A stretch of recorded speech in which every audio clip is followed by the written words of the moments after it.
just that. He's so good for Curry, though. Good stuff. And this magic carpet ride of Nick Foles, we don't know where it's going to land next. Where do you think his value and best fit for Foles coming up this offseason? You know, as I look down the board again, it could go a lot of different directions, but I'm going to go with the Jacksonville Jaguars, and here's why. I know Tom Coughlin, I know the culture, I know Doug Marrone, I know what he's trying to establish. You know, I'm not sure the Jacksonville Jaguars handled their success this season quite like they would have liked it, and the upper management would have liked. Nick Foles answers all those check boxes, all right? He's a great leader.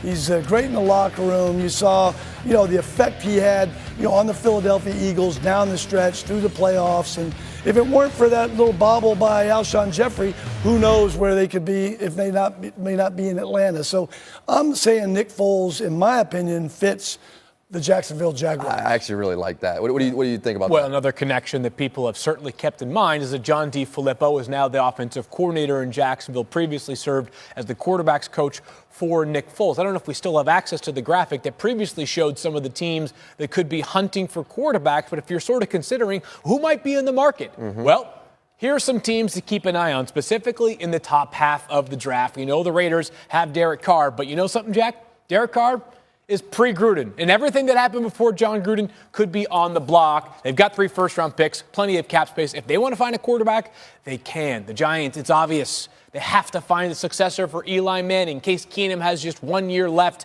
on his contract with the Denver Broncos. If you're Cincinnati, you have a new young offensive mind, Zach Taylor, operating your franchise. Could you bring a jolt of energy by adding a quarterback to, at the very least, compete with Andy Dalton? And then the Dolphins with Ryan Tannehill at the same time. He's 8 years into his career, and we still don't know if he's the answer. You know what that means? He's not the answer.